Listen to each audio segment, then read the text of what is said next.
Hi, everybody. Yes. Meredith built her 15-year career in product and marketing leadership roles at Facebook, e-commerce startup ModCloth, and investment firm Innovation Works. She is a career coach focusing on job transitions, leveling up at work, behavioral interviews, and case studies preparation. Today, she'll talk about conscious curiosity. So the main topic is, what's the role of curiosity at work, and how can you harness it to build empathy and drive results?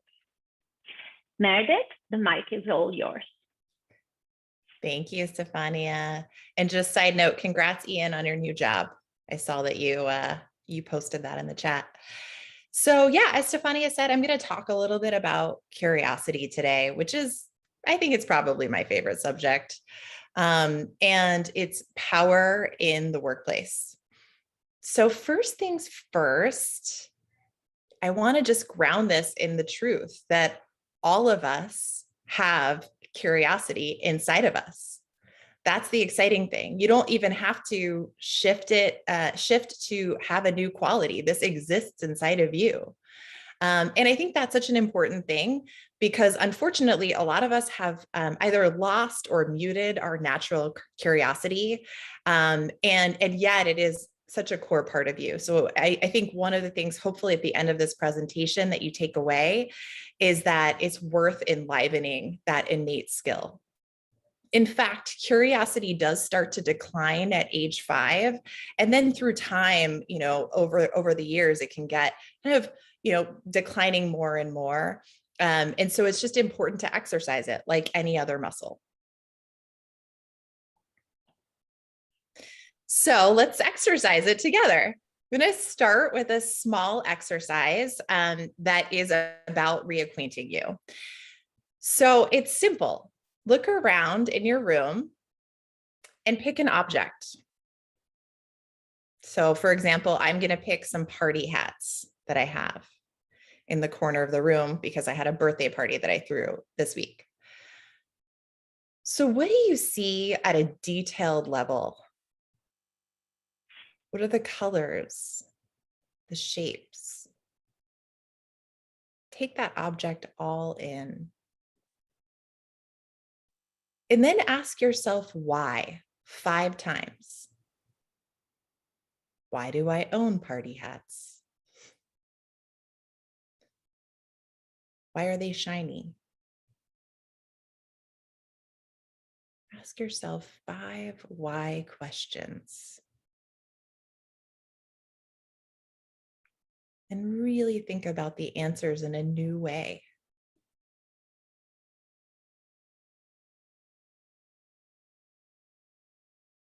Now start to think about a work experience that you had recently.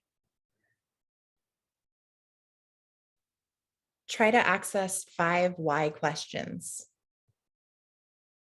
as it applies to that work experience. Why did that person say that? Why was the energy different after they said that? Think of 5 questions.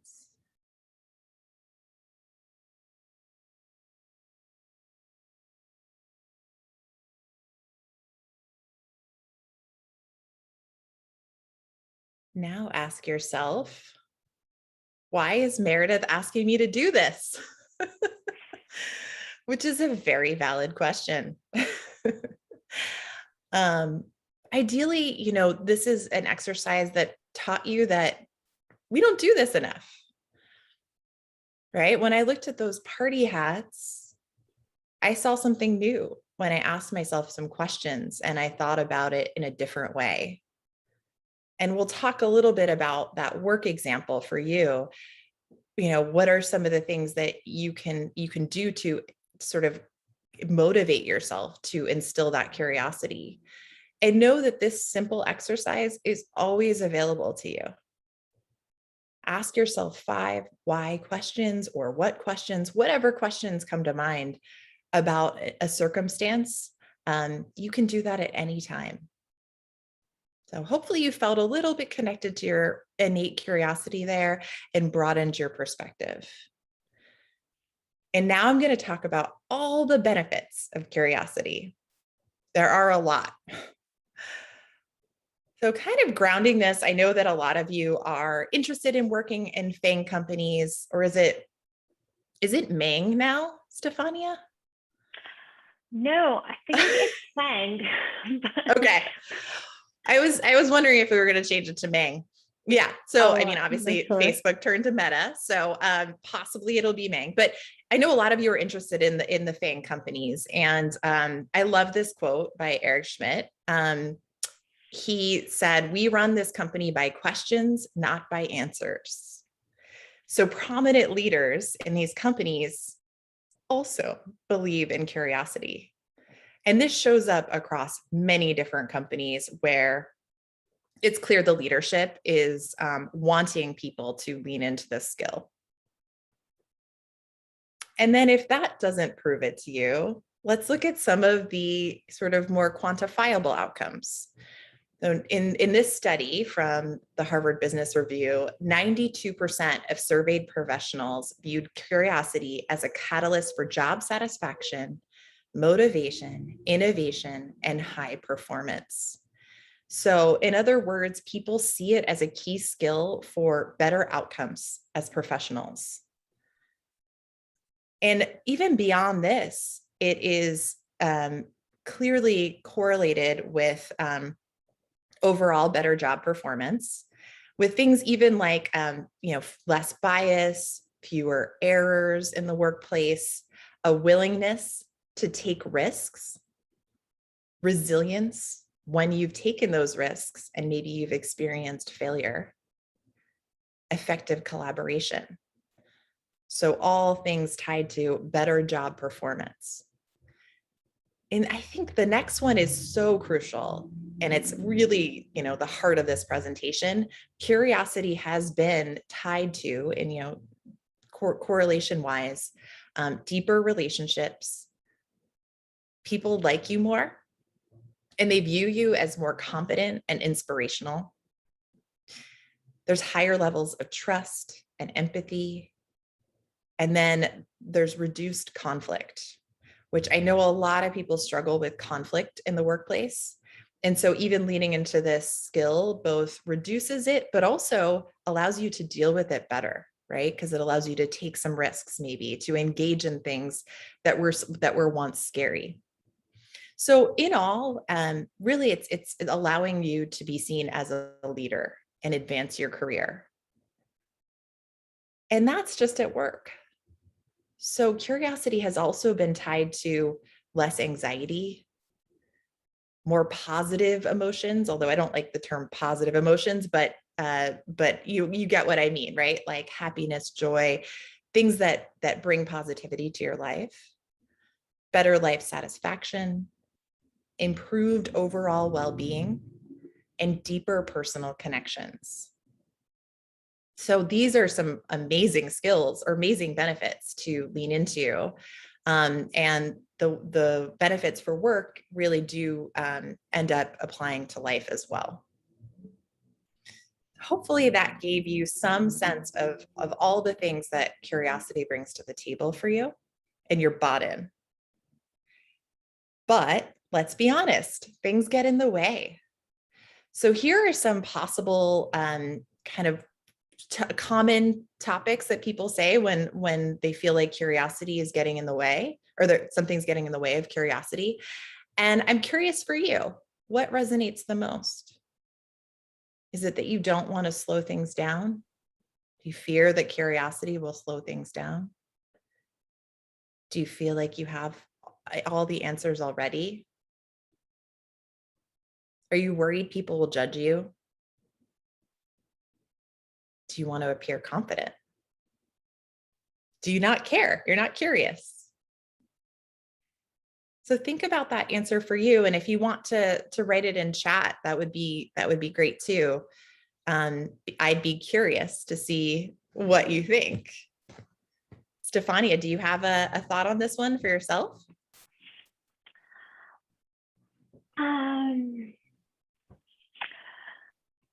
I think it can often be feeling that I already have the answer. Mm, hmm, hmm.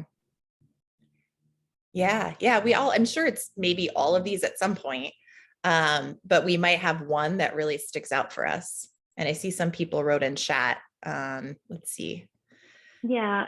Do you want me to read judgment, this? slowing things down, you're cruising, but sometimes office politics makes you not care. I hear that. I hear that. Yeah, it can be hard to tap into sometimes, right? So I'm going to tell you a little bit about what's hard for me and what historically has been hard for me in terms of what gets in the way and tapping into curiosity. So, like I said, curiosity is innate. This is a picture of me as a child, if you can't tell, because the freckles were present at a young age and they are very present right now. Um, but when I was little, I loved learning. I was so naturally curious. I was always exploring, reading. I had an adventurous spirit. And so I was always trying new hobbies. And that really did live on, probably reduced after age 5 to some extent. But I found myself in the workplace really struggling with tapping into curiosity. And I really do believe that that came from sort of imposter syndrome, which a lot of us face, right? And I thought I had to show that I was confident about everything. So that was my number one thing that gets in the way. I felt I had to come off as confident, felt I had to come off as having the answers. And the reality is that confidence piece was actually what was getting in the way of me being able to be effective. It was getting in the way of people maybe trusting me as much as they might have if I had been more open-minded, encouraged more open dialogue, showed vulnerability, admitted when I was wrong. And I think this had an impact on my career to some extent, my ability to, advance at that time. And it really was when I started to tap into this inner space of curiosity that things started to shift for me. I'm not perfect all the time, of course, right? But I'd say all in all, net positive on approaching conversations, tasks, and life with a desire to know kind of what's behind that veil. What's behind the wall, and what's the inner workings of what something is, and kind of how something operates. That sort of leaning into those qualities has led me to seek to understand versus being right or having the confident answer. And so I asked myself, instead of how dare they ask me this, why is someone asking me this? What's surrounding that ask? Instead of what's wrong with you, not that I ask that a lot, but instead of that, I might lean into what may be motivating me to pursue something, or what may be motivating someone else to pursue something. Right. And this shift for me has had a tremendous impact, like I said, on me, both professionally and personally. I've transformed relationships in my life. Relationships that I might have even given up hope on have become deeper and more integrated into the kind of connection I want to have. And I also, through curiosity, discovered that I want to be a coach. So it's produced so much more happiness in my career because this is the life path that I really want. So in sum, curiosity truly has changed my life. And I believe that if people were to tap into their curiosity in the workplace and just the world, that the world would be filled with more empathy and people would see one another's shared humanity more. And doesn't the world need more of that? Truly. So for me, I believe curiosity can create societal change. In addition to impacting people at an individual level and a workplace productivity, et cetera. So let's be a part of the revolution together. All right. Meredith, Yeah. if I can just bring one question to your attention, because it was actually, I think, tapping into this. So this question is by Ian, and he asks, what about age-related dynamics? Some of us may be changing careers midlife, trying to reapply our skills and experience in tech-related sectors. We may seem like beings from a different world to young tech professionals in their 20s and 30s. We may never be as tech reactive. What do we renew curiosity in? Sorry, what was the last part? What do we renew curiosity in? So renew is in parentheses. Yeah, for sure. And I have a lot of content to go through, so I do want to make sure we go through this, but I can try to tap into that now and then maybe at the end. So I think, curiosity, there's not necessarily one definition of how you can apply it to the workplace. So hearing that story and some of the dynamics at play, I imagine there's probably some curiosity as to kind of how the tech sector works, what's unique about it, and wanting to learn that in order to understand how you can operate within that world. So even just, I'll work with my clients, especially those that are seeking kind of a career shift, to dig into what makes this industry unique, what makes this company unique. And to do that through things like info interviews or research. So I think I'm answering your question to some extent, but I do believe that, anytime you're looking at an industry-wide kind of lens, it's understanding how the systems operate and the culture operates and how individuals kind of get things done. That is the type of thing that I could imagine curiosity could really support. Cool. So let's talk about how to bring curiosity in. So as with anything else, the skill really starts from within. And this is the most important space to stay in for initially. Because at the end of the day, you'll never get what you want if you don't know what you want, right? And so curiosity with ourselves enables us to better know what it is that we want. I want to strongly caveat that this step can be hard for some people. It might force you to confront some things that you hadn't, confronted, that might be painful. I can say for me, with the example with the imposter syndrome, piece, that was hard to acknowledge and to be aware of. And yet it was what profoundly transformed my life in large part. It was what allowed me to step into a new career. And so by reconnecting with ourselves and understanding ourselves, we'll feel more centered, and the decisions we'll make will be from that grounded space. And if you start from there, you'll actually be able to get the things you want because you know what it is you want. So what does curiosity with self look like? There's really kind of 4 key steps here. And this applies to really any given situation. So it is, like I was saying with the 5 whys, this is a series of questions you can ask yourself at any time. It's available to you as a tool. They might seem really simple questions, like they're simple questions, but really it takes a lot of practice because we're kind of getting reacquainted with ourselves. Like I said, with the idea that curiosity is innate, this self-curiosity is also innate, but it's a reacquainted. We're often kind of disconnected from ourselves. So, we might have not thought about these questions very often for a long time.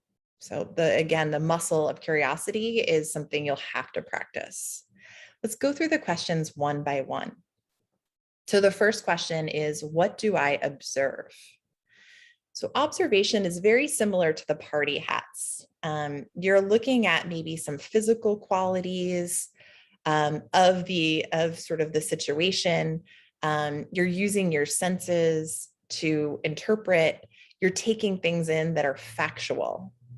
They're not a judgment. So in a given example, for example, like let's imagine that someone comes to you at work and says, you're too slow on your project. You need to speed it up. So they say something like that to you. And in this step of self-observation, you might check in with your body. So perhaps your chest is tightening, your hands are sweaty, right? Like there's this sense of something is physically changing. Or you're observing kind of the space in which you want to react. You're ready to react, right? So there's kind of a factual observation step, and that's step one. Step two is about connecting in with the feeling. So for self-observation or for self-curiosity, you want to determine, what's going on here for me. So this one might feel a little touchy-feely. I want to acknowledge that. And yet, as I described before, these steps are so crucial and they have a practical benefit. So bear with me here. This image shows some of the characters from one of my favorite movies, Inside Out. It's a movie for children, but it's just tremendously powerful movie. And each character represents a core feeling. It's a simplified list of feelings. So ideally, you can root your feelings in this list, but it's also possible that this might not feel exhaustive enough. So you can search for more sort of feelings lists out there to get a deeper, more nuanced view of feelings. Feelings like chagrined, leery, discombobulated can be fun to work with. So there's a lot more flexibility, but this kind of is a good core list to start with. So in this step, you want to make sure that the feeling you end up, landing on is doesn't have sort of a cause-based approach. So feeling judged sort of implies that that other person is judging you, that there's a cause. Instead, really look at yourself. Your feelings are from you. So what are you, uniquely feeling? So let's use the example, like I said before, of your coworker telling you you're too slow. So maybe instead of feeling judged by that person, you're feeling fear. You're feeling unsettled, nervous. So you're getting at the root of what's going on for you, specifically, sort of separately from that other person. Then we get to my favorite step, which is needs. So you're going to tap into your needs. We all have needs. It's true for all humans. And sometimes our needs are being met, and sometimes they are not being met. And so that's the distinction that you first need to sort of make. This is a complicated, probably the most complicated step for self-curiosity because we're somewhat conditioned to ignore our needs. And yet it's crucial to tap into that. So to get a clarity and an understanding of yourself.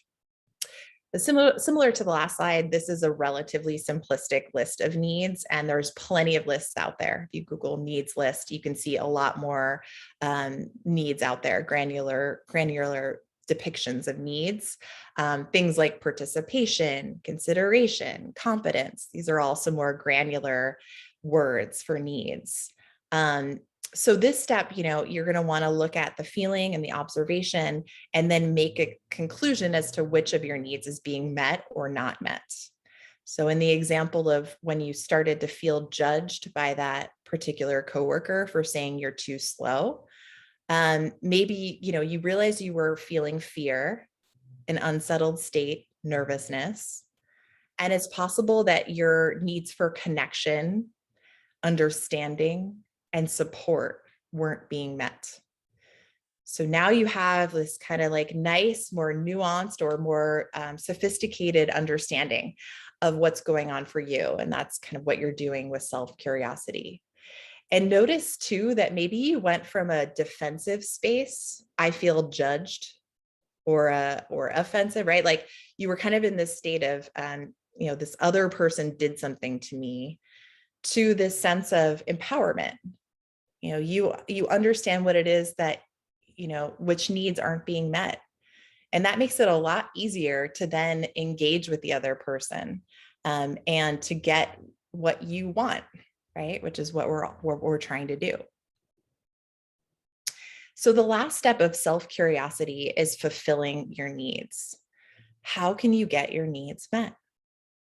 So this could be through a request that you make to somebody else, or simply just acknowledging, hey, I'm feeling kind of unsettled right now. And the request is, you're giving yourself space to feel that. That can be a step of fulfilling needs. So in this example that we've taken through the whole set of self-curiosity, perhaps you can engage with your colleague after they say you're too slow. Rather, if you're in self-curiosity, we'll talk about what you do when you want to engage with your colleague. When you're in self-curiosity, perhaps you're starting to figure out, maybe I could maybe I could ask them if they'd create a clear action plan and shared goals, and we'd all be on the same page. Maybe that would be helpful to meet my needs for connection, for understanding and support. So suddenly you have a strategy for meeting your needs that's rooted in something deeper inside of you versus that initial state of feeling judged. And what's better is maybe there's actually a room for a mutual win-win. Maybe everybody can get their needs met. So we'll talk a little bit about that in the next step. That's the shared empathy. That's the building trust. A lot of the benefits of curiosity come up when you engage in trying to find the common ground. Cool.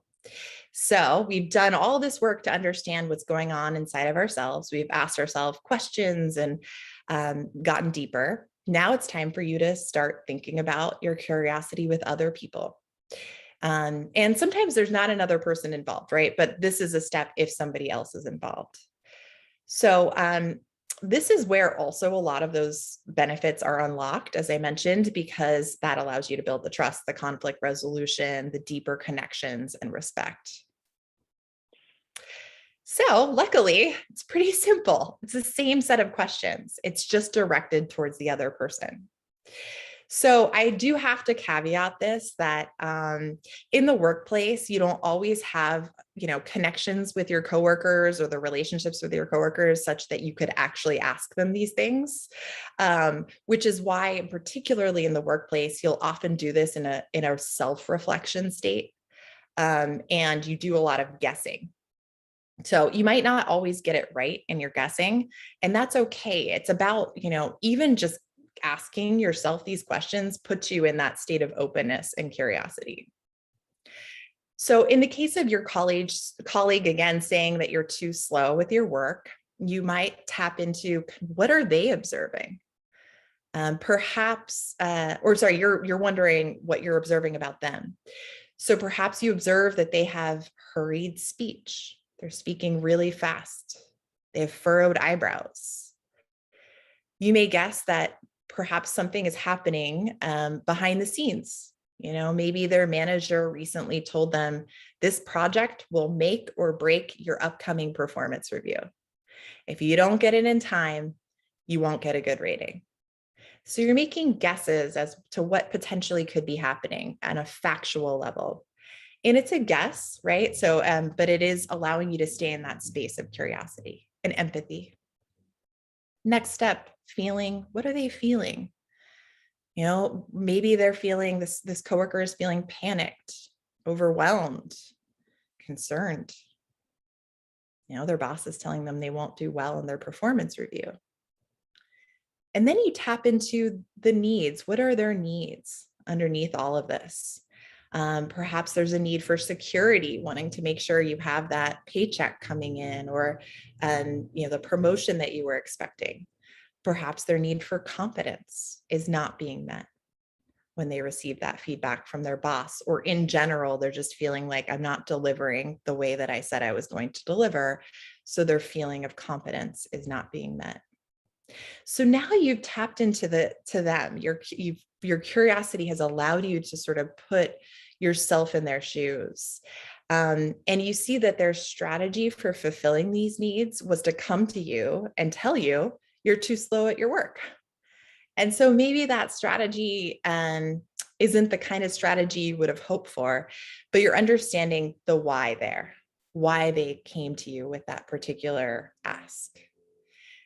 So I mentioned in the workplace, you're often going to do this internally, but sometimes you have a connection with somebody at the workplace or at home, right? That allows you to do it outward. And so if you were to do that, you can ask people, maybe using your own language, some of these questions. One of the ways you can use your own language is more at like the guessing game. So I mentioned even in self-reflection, you're guessing, but you could come to your colleague and say something like, I wonder, are you feeling kind of stretched on the project? And just wanting some assurance that it'll get done. So that kind of gets at some of those guesses we had in the self-reflection stage.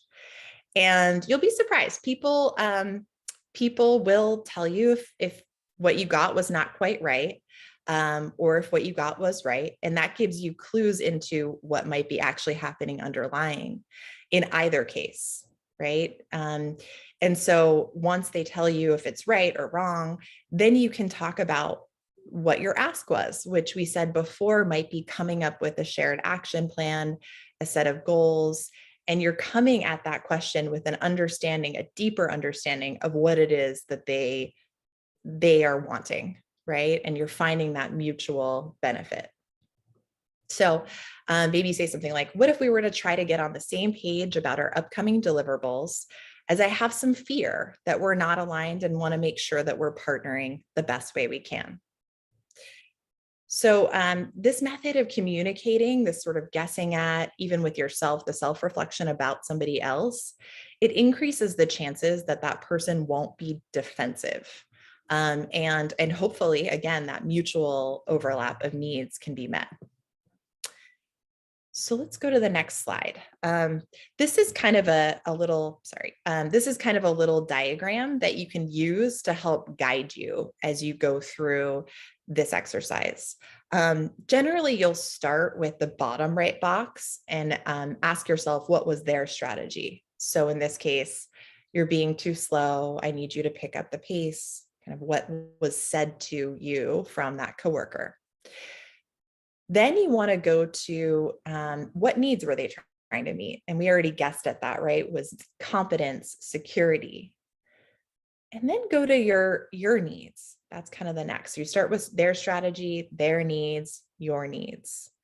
So for your needs, we realized, that that it was connection, understanding, and support that you needed from this interaction with this coworker.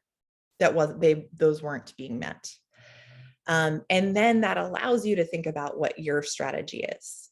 And again, the overlap, the orange, back and forth arrow is you're trying to figure out the concentric circle between both of your strategies so you can find something that moving forward allows all needs to be met.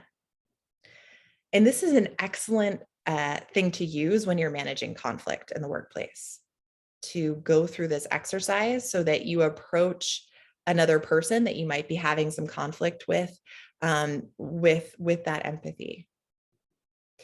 So I don't know if we have time for this. I was going to offer space to go through real life scenarios, but maybe if we have time at the end, we can do that. Most important thing here as you're going through those real life scenarios is to allow yourself to take some space to reflect. So, and you can actually do this before even addressing the conflict or the issue with somebody else. You can really take your time, write things down. As a coach, I work with clients to unpack what's happening and to figure out kind of their desired outcome and where they want to head. So having a thought partner can be a really great strategy for you to figure this all out. So I'm going to shift into even more tangible workplace applications. So like all of these skills I'm teaching, right? The 5 whys, the self-curiosity, the curiosity with another are things that you can do at any given moment. But I also wanted to provide some really clear, tangible workplace applications as well. So workplace norms, in particular, if you're a project manager or a leader, you have the opportunity to set the cultural norms. And you have the opportunity, therefore, to create the norms of curiosity in the workplace. But even if you're not the project manager or the leader, you still can advocate for some of these norms. So it's not like, it's a little bit easier when you're creating the container, but it's possible to influence the container as well using curiosity. So in terms of project norms, I think really digging into what is it that the other person wants to do, what are the roles that make the most sense, really kind of leaning into questions to get at a shared understanding of who's doing what. You can also use curiosity to align on the problems that you're solving and the goals. So asking a lot of questions to get at this clarity. In terms of kind of mechanics, you can leave time for brainstorming, actually set out time where curiosity is honored and structured or not structured, depending on how you want to implement it. And then a big thing with curiosity is, again, that resilience with failure, is creating a culture where you reflect, where you have retrospectives on projects, where you are encouraged to discuss things that did or didn't go well, and for it to not be a scary thing because it's just a part of the process. And then in terms of meeting norms, making sure there's dedicated time for questions and answers, ensuring mutual understanding, trying to make sure you understand what the other person is saying and that you're all on the same page. And then for meetings, I think these are just a series of questions that you could ask in meetings. If you want to bring everybody's opinion in, what are you thinking about X? What do you mean when you say X? What do you think the best plan would be? These open-ended questions that allow for everybody's voice to be heard and included in a meeting. The other thing you can do is encourage a yes and mindset, which basically means like we are exploring many different options, all are possible options. So what if we? How might we? What else could we do? Are there alternative viewpoints? Allowing for more ideas to come to the surface, which hopefully can then create a better output, more innovation, etc. And then another step in questions and meetings is grounding everything in something bigger. So what inspired this idea? How does this support our goals, our mission, our purpose? What's the core problem this idea is attempting to solve? What customer needs are being met with this idea? So allowing yourself to think about it as connected to more moving parts.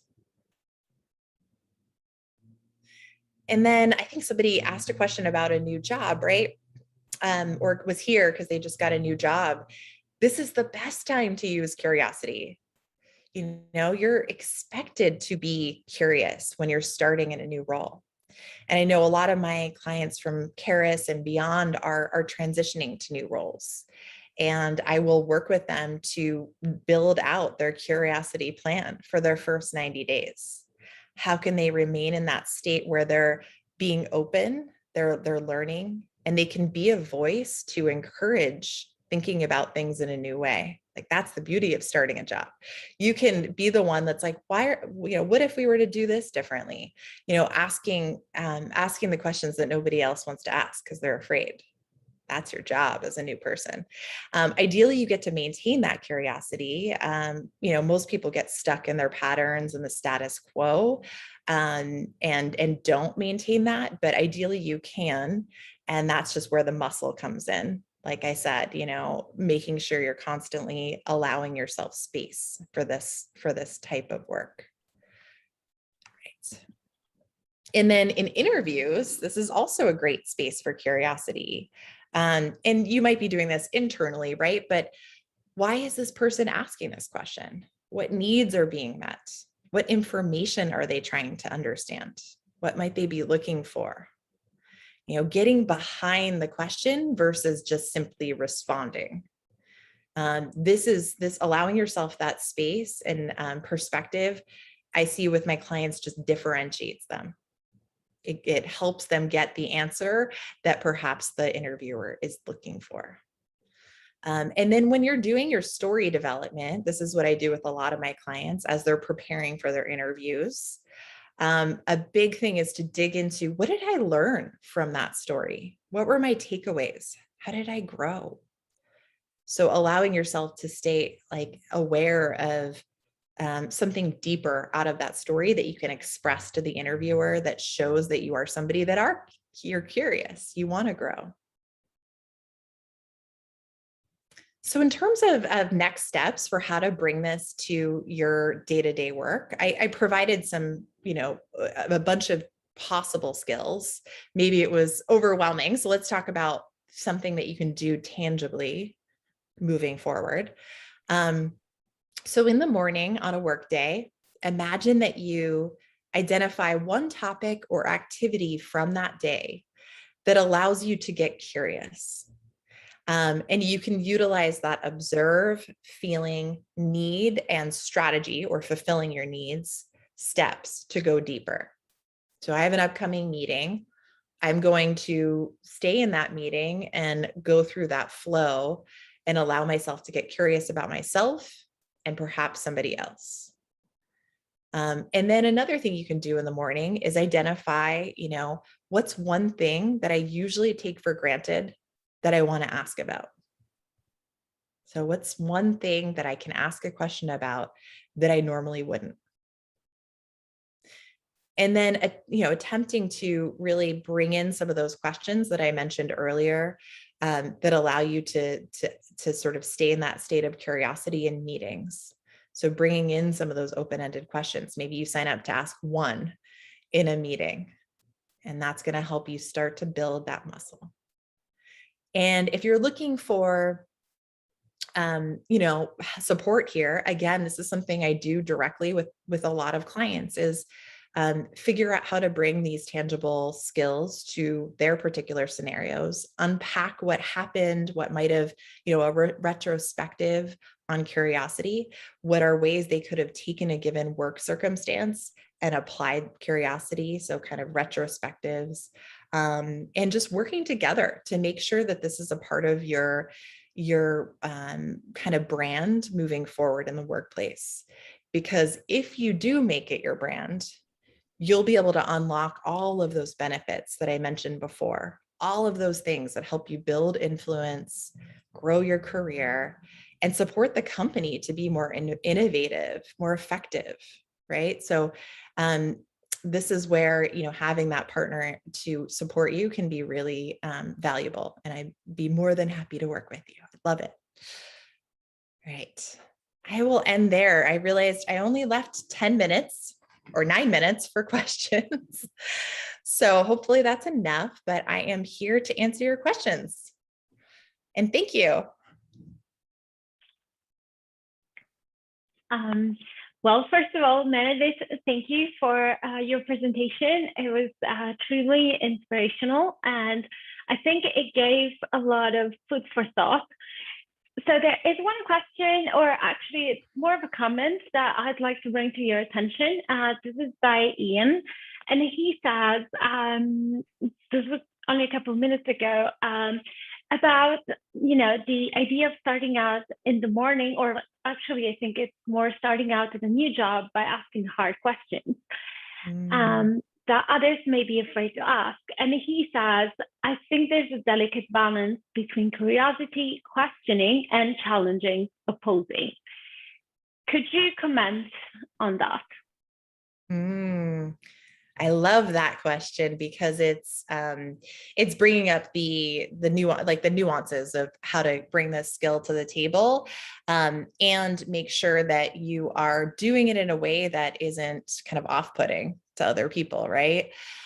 So I think the continuum that was described is both maybe a reflective of like the volume of questions, as well as the tone of the question, as well as kind of the type of question that's asked, right? So if you're somebody who's just constantly asking questions, constantly, right? Which, I hope that it didn't come out that was my suggestion, is you are just the person who's like Socratic method, constantly asking questions, because that's not that's not going to resonate in the workplace. At times, you also want to be somebody who's offering ideas.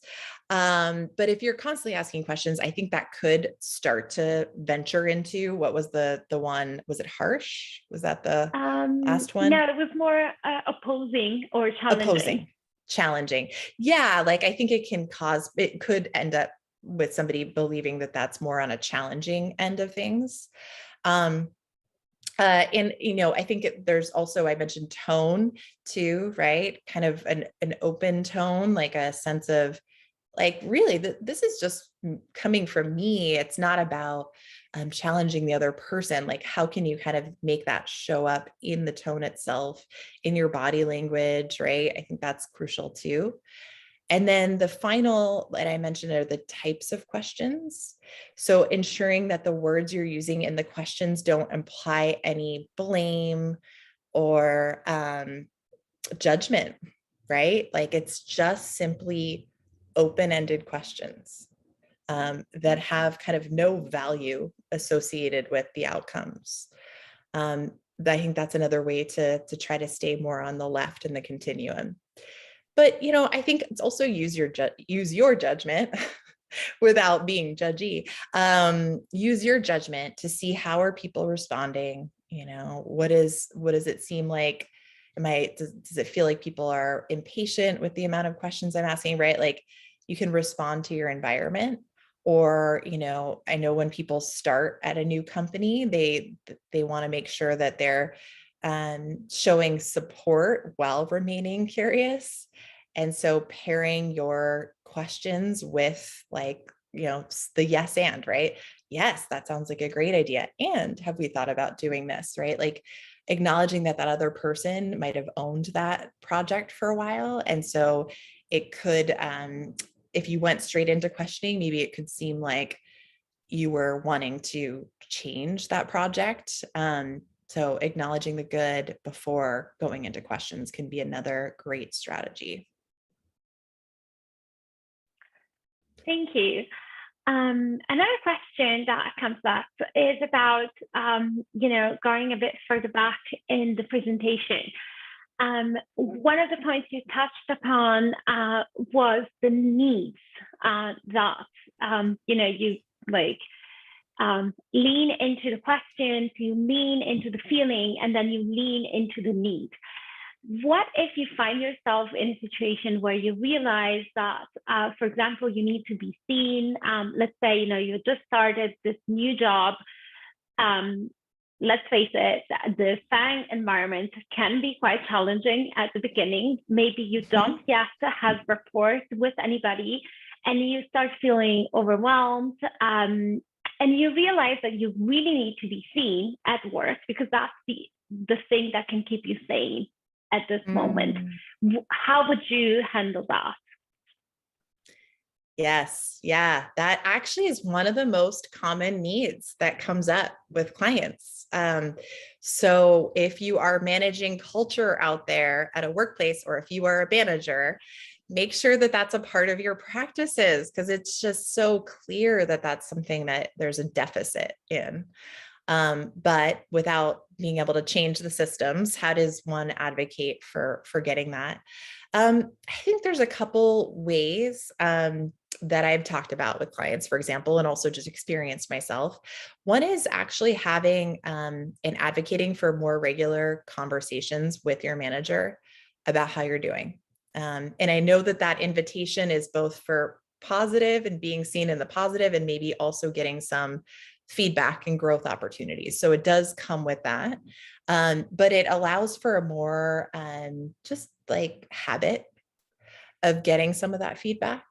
And I know that that can be hard. So I also don't want to just ask for feedback from your manager more regularly. But if it supports you, the people that ask for those kinds of conversations, if we call them like career conversations, is kind of the bucket that I've heard them called. They tend to be the ones that get more promotion opportunity, more sort of expansiveness in their role. So new assignments, those kinds of things. So statistics show, or studies have shown that. And so if that's motivation alone, right? Because I bet most of us are at this webinar wanting to learn skills to advance, then step one is simply ask for more feedback. For other types of recognition, it's a little bit of depends on your role, but it can be like you create a give and take culture. So are you recognizing other people? Are you seeing other people? Now, the more you do that, the more likely that you're creating that norm in your workplace. So that can be another kind of strategy. And I think also just acknowledging it for yourself. Sometimes I think we have this like sense of like, oh, I shouldn't want recognition. No, we all want it. We're human. We want to feel like we belong. And a piece of that is that recognition and being seen. And so, having that awareness is actually the first step towards figuring out those strategies. Great, thank you again. I'd say we can take one last question, and that's just really to wrap it all up.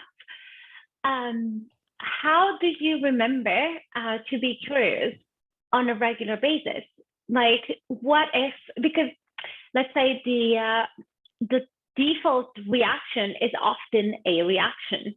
So what helps you to remember to actually ask the question? Let's say when you're being provoked or there's something triggering happening. Yeah, I mean, like I said, muscle. So practice makes it just much more natural. And I think actually the self-curiosity piece is probably what's built my curiosity in like other contexts the most.